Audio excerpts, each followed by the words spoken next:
Hello, everyone. Welcome to this week's podcast. Um, Today's topic is about time, right? Time is golden, and time is gold, right? Maybe even more precious than that. Um, let's talk about time. I want to talk about time and responsibility. I'm putting up air quotes, but you can't see that, of course. Visualize it. Um, Time is the most precious commodity on earth. Now, a quick side note: time technically doesn't exist, right? I can go off into that. But right now, I'm referring to time as we know it in our society. So just bear with me. So, they say time is money, right? And when you think about why we have that saying, like time is money, um, you, it's because time is so valuable, right? The only things that are of value can be traded for money. So if you think about, like, I don't know, banks, or you go to a store, all different types of places, pawn shops, where you bring something valuable and it can be exchanged for money. Working a job is the same thing, right? You're giving them something valuable and they say, oh, okay, this has value, not only maybe to me or maybe to others, right? And so I will exchange. It can be a fair exchange, right? Time is no different. If anything, time is even more important than other things that we, in a sense, barter, because it's all energy, right? You give me energy, I give you energy in a different form. It's more valuable than those things because we only get so much, right? Time is finite, and we don't even know how much we get. So let that sink in for a second. Everybody knows that if you have nothing else in this life, you will have time. That's what you're born with. The one thing you get. You may be born without eyesight. You may be born without the ability to hear, the ability to speak, right? No legs. You could be born into a tough financial situation, family situation, you name it. The possibilities are endless. But the one thing that you have, even if you're born without your health, right? That's deep. Even if you're born without that, you have time. What you don't know is how much of the time that you have, right? You don't know how much of that luxury that you are afforded, right? So that's why time is the most valuable resource on the planet, point blank, period. Point blank, period. Even more valuable than your health because you have no idea how much of it you get here on this earth, in this realm. So I want to talk about that and link that to the fact that that's why when you have something valuable, a lot of people want it, right? So people take out insurance on things that are valuable, their cars, their homes. Celebrities got insurance on just weird stuff, like J-Lo has insurance on her butt. Like, true story. I don't know how I know that. I just do. Don't ask. Like, Tina Turner, I think, had insurance on her legs. Like, so you can have insurance on anything that you want, anything that you think is of value to yourself, because that's how it works. That's how value works, right? So, with that being said, consider the fact that every business, every person, every device, right, in this life is competing for your time, right? They know that it's valuable. It's no different from a person from a developed country walking down the street of an undeveloped country, right? What happens? They're begging you for money, or they're trying to sell you things, or, right? Because they know, like, that's valuable. They have something that's of value to me, right? That's currency. So think about that the same way. From the moment that you wake up to the moment that you go to sleep, there are forces everywhere competing for your time, right? And trying to engage you and trying to partake in your life and trying to get a piece of your time, for lack of a better word. They want a piece of it. It's a valuable commodity, right? The problem with this is that most of these things that are vying for your attention aren't necessarily deserving of it, right? So think about emails, junk mail that comes, to your house, surveys, TV shows, organizations, buzzing devices 24/7, right? Volunteer organizations, jobs, all of these things.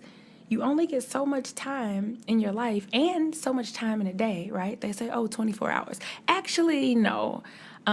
It's the days aren't even 24 hours. They're like 23 hours and 56 minutes and 30 seconds or something like that. But who's counting? So if that little tidbit doesn't make you really guard your time, then I don't know what will, right? You don't even get 24 hours in a day.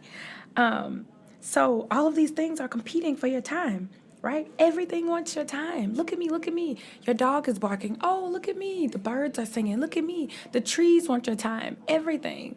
And then you turn on your computer and, all of these news stations. Oh, look at me. Look, TV, right? How outrageous can we get? How scandalous can our shows be? And how fearful and dreadful, right, can our news programs be, right? Everybody's trying to get your attention and your time by any means necessary, right? So if that's fear, which we use a lot in the United States, then so be it, right? If I gotta make you scared to get your attention and make you think that at every waking moment you could possibly get cancer, right?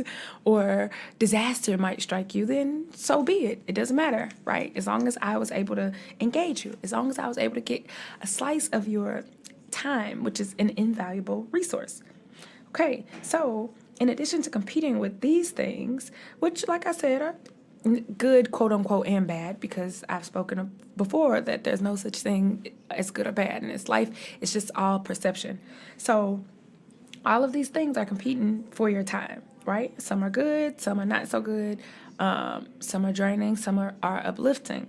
The problem with trying to keep it all together is that most people do not include themselves in the equation, right? So you say, oh, okay, I work X amount of hours a day, and then I gotta do this for my pet, and then I gotta do this for my grandma, and then, I have this volunteer organization, that I give time to, right? You have all these things, and then I have to catch up with friends and, check my email. All of that sounds all fine and dandy, right? Yet, where are you in the equation?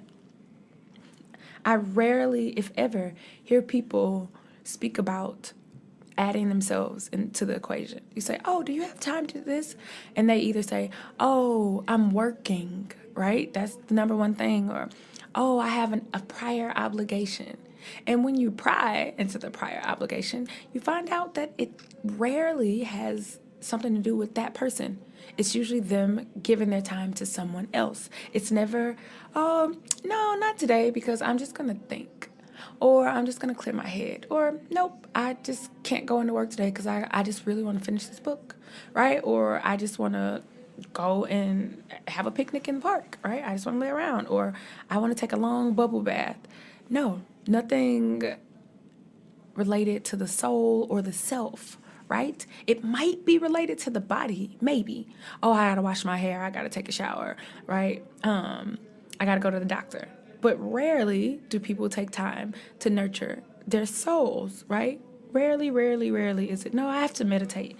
I can't engage in that tonight because I have to work on my soul, or I have to make sure that I'm in alignment, right? Mind, body, soul, spirit, all of that.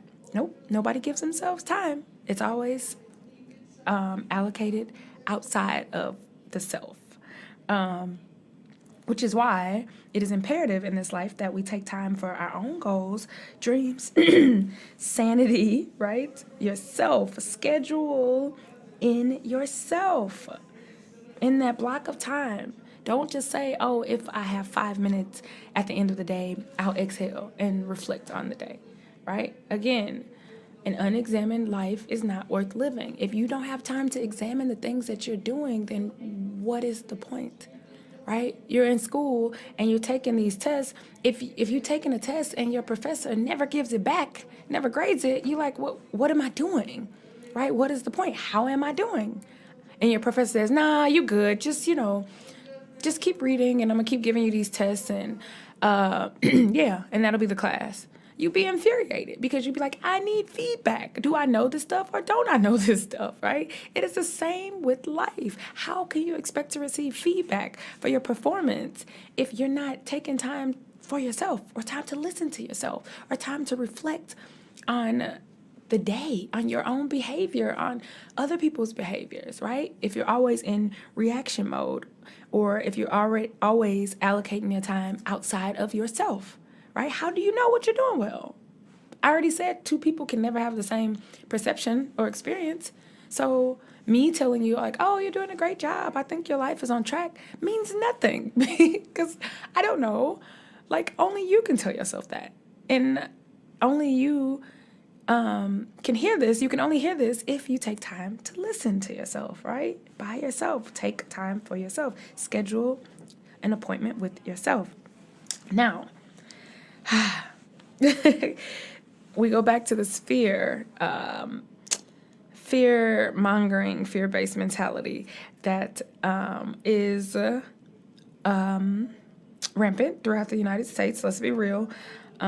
Guilt and fear. We operate from that as a culture, right? So, in terms of time, you have this magical word of responsibilities. There goes that word again. Here goes some more air quotes. I'm still doing it. Air quotes. I'm still doing it. I'm still making air quotes, right? Because that's kind of fun to do. I don't know. Work out for my fingers. I don't know. But so you have responsibility. All right, that's my last air quote for the day, y'all. Which people use, right? They throw this word around. They slap you with it. Oh, you have responsibilities, right? To where that word doesn't even have positive vibes anymore, right?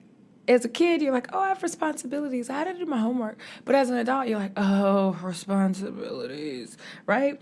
Because of how it's been used in our culture. So you have the people making you feel obligated to do things that require you to give away your time, your energy, right? Because it's all energy, out of fear of lack or loss or the burden of excessive responsibilities, right?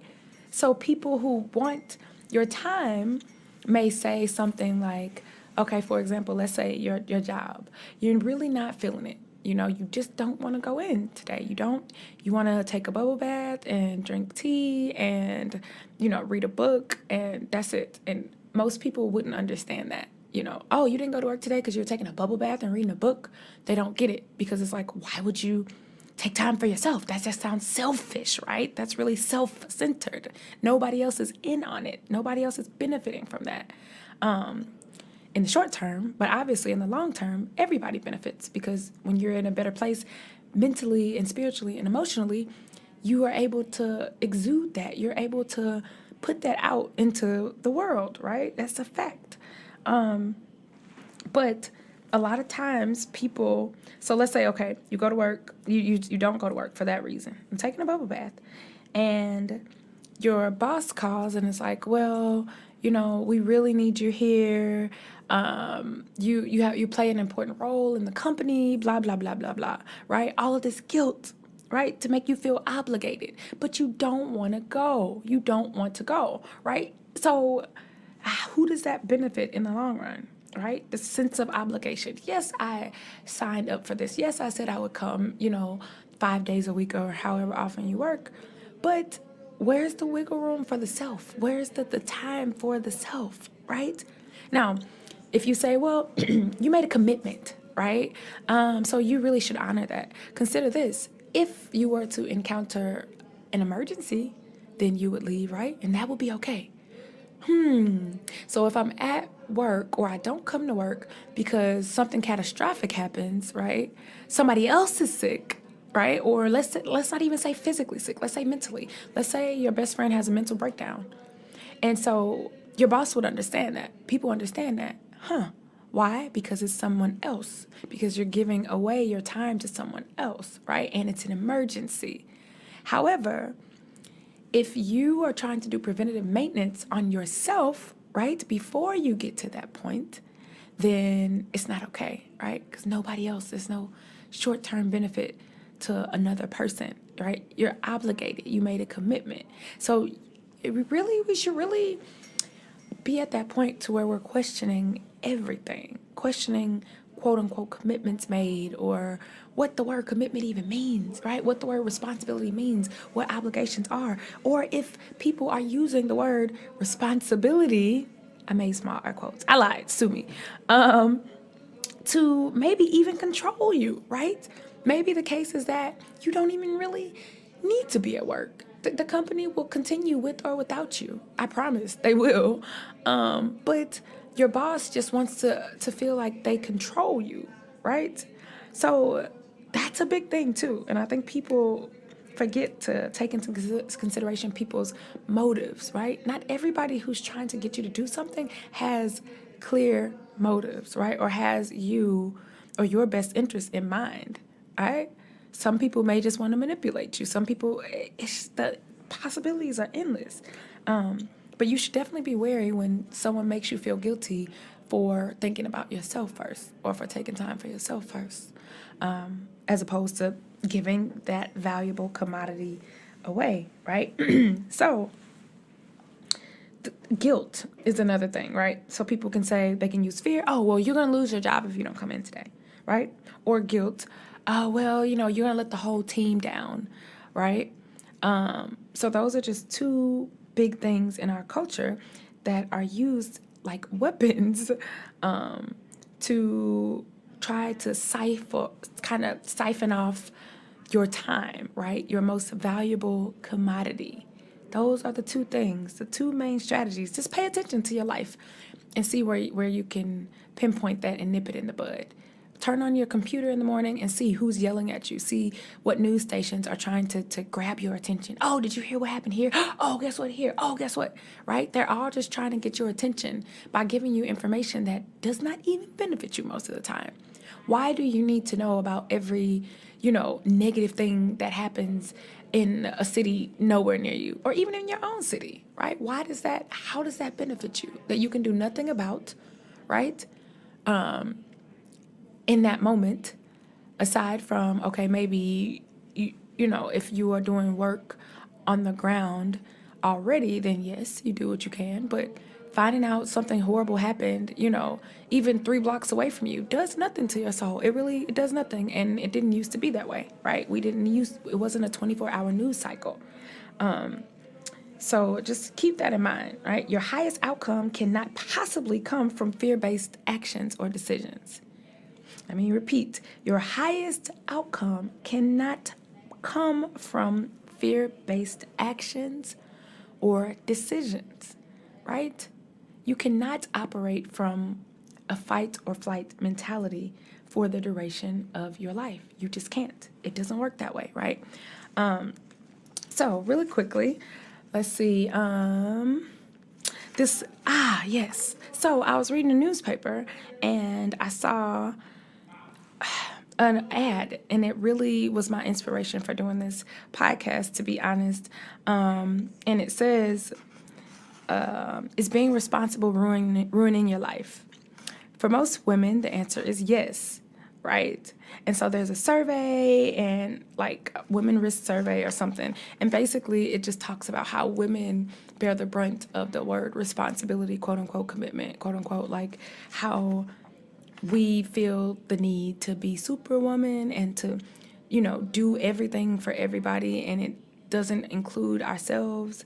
And so we end up, in the long run, like we end up suffering, right? Women have higher rates of depression, right? Things like that. So it's just very interesting to note.